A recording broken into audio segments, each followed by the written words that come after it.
ചില പ്രണയങ്ങൾ പരാജയപ്പെടുന്നത് ഒരിക്കലും റിജക്ഷൻ കിട്ടിയതുകൊണ്ട് മാത്രമായിരിക്കില്ല, മറിച്ച് ചിലത് പറയാതെ പോയ പ്രണയങ്ങളായിരിക്കാം. പിന്നീട് പറയാം, ഇനിയും സമയമുണ്ടല്ലോ എന്ന് വിചാരിച്ച് നിന്നിട്ടുണ്ടാകാം. പക്ഷെ സമയം ഒരിക്കലും നിങ്ങൾക്ക് വേണ്ടി കാത്തിരിക്കില്ല.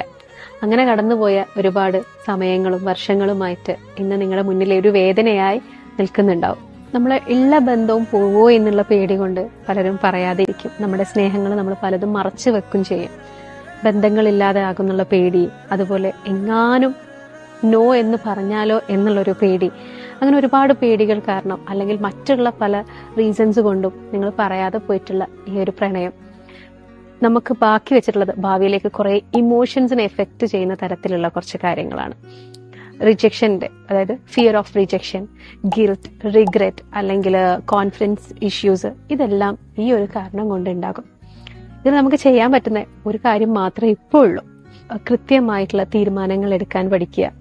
അതേപോലെ നമ്മുടെ വികാരത്തെ തുറന്നു പറയാനുള്ള ധൈര്യം കാണിക്കുക. മുൻപ് എന്തൊക്കെ പേടി കൊണ്ടാണോ നമ്മൾ പറയാതിരുന്നിട്ടുള്ളത്, ആ പേടികളൊക്കെ എന്തൊക്കെയായിരുന്നു, അതുകൊണ്ട് നമുക്കുണ്ടായ നഷ്ടങ്ങൾ എന്തൊക്കെയാ എന്നുള്ളതൊക്കെ സ്വയം ഒന്നിരുന്ന് വിലയിരുത്തുക. ആ അനുഭവത്തിൽ നിന്ന് നിങ്ങൾക്ക് ഒരുപാട് കാര്യങ്ങൾ കിട്ടിയിട്ടില്ലേ, ആ കിട്ടിയ കാര്യങ്ങൾ കൊണ്ട് ഇപ്പം എഫക്റ്റ് ആയിട്ടുള്ള ഇമോഷൻസിനെ റിക്കവർ ചെയ്തെടുക്കാൻ ശ്രമിക്കുക. നമുക്ക് ഏറ്റവും കൂടുതലായിട്ട് വേദന വരുന്നത് ആ വ്യക്തി നഷ്ടപ്പെട്ടു പോയല്ലോ എന്ന് ഓർത്തിട്ടല്ല, മറിച്ച് ഒരു പക്ഷേ അന്ന് ഞാൻ പറഞ്ഞിരുന്നെങ്കിൽ എന്നുള്ളൊരു ക്വസ്റ്റ്യൻ ഉണ്ട്. ആ ക്വസ്റ്റ്യൻ ഒരു ആൻസർ നിങ്ങൾക്ക് കിട്ടിയിട്ടില്ല. ആ വ്യക്തത ഇല്ലാത്തത് കൊണ്ട് മാത്രമാണ് നിങ്ങൾക്ക് ഇന്നും ആ വേദന ഇരിക്കുന്നത്.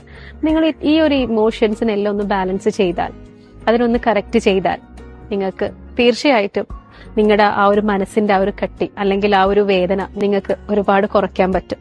ഇനി നമുക്ക് ചെയ്യാൻ പറ്റുന്ന ഒരു കാര്യം എന്ന് വെച്ചാൽ, ഇപ്പോൾ നമുക്കുള്ള ജീവിതത്തിനെ അക്സെപ്റ്റ് ചെയ്യുക. നിങ്ങൾക്ക് ഇപ്പോൾ ഉള്ള ജീവിത പങ്കാളിയാവട്ടെ, ഇനി എന്ത് തന്നെയാണെങ്കിലും ഇപ്പോഴത്തെ കറന്റ് സിറ്റുവേഷൻ എന്താണ്, അല്ലെങ്കിൽ നിങ്ങളുടെ റിലേഷൻഷിപ്സിലെ സ്റ്റാറ്റസ് എന്താണ്, അതിനെ അക്സെപ്റ്റ് ചെയ്തുകൊണ്ട് നിങ്ങൾ മുന്നോട്ടേക്ക് പോവുക.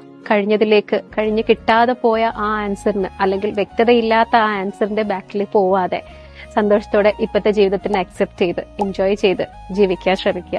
ഇമോഷൻസിനെ റിക്കവർ ചെയ്യാൻ ശ്രമിക്കുക. എവിടേക്കാണ് എനിക്ക് വീഴ്ചകൾ വന്നിട്ടുള്ളത് എന്നുള്ളത് നിങ്ങൾ തന്നെ ഒന്ന് അനലൈസ് ചെയ്യുക. ഇനി നിങ്ങൾക്ക് പറ്റുന്നില്ലെങ്കിൽ ഒരുപാട് പ്രൊഫഷണൽസ് നിങ്ങളെ ഹെൽപ്പ് ചെയ്യാനുണ്ട്. അതൊന്ന് അവരോട് നിങ്ങളൊന്ന് ഹെൽപ്പ് ചോദിച്ചാൽ നിങ്ങൾക്ക് ഇതിനൊക്കെ ക്ലാരിറ്റി കിട്ടും. ക്ലാരിറ്റി കിട്ടിക്കഴിഞ്ഞാൽ നിങ്ങൾക്ക് ഇപ്പോൾ ഉള്ള ജീവിതത്തിനെ എങ്ങനെയാണെങ്കിലും അക്സെപ്റ്റ് ചെയ്യാൻ പറ്റും. വേദനയില്ലാതെ ക്ലാരിറ്റിയോടുകൂടി മുന്നോട്ടേക്ക് ജീവിക്കാനും പറ്റും.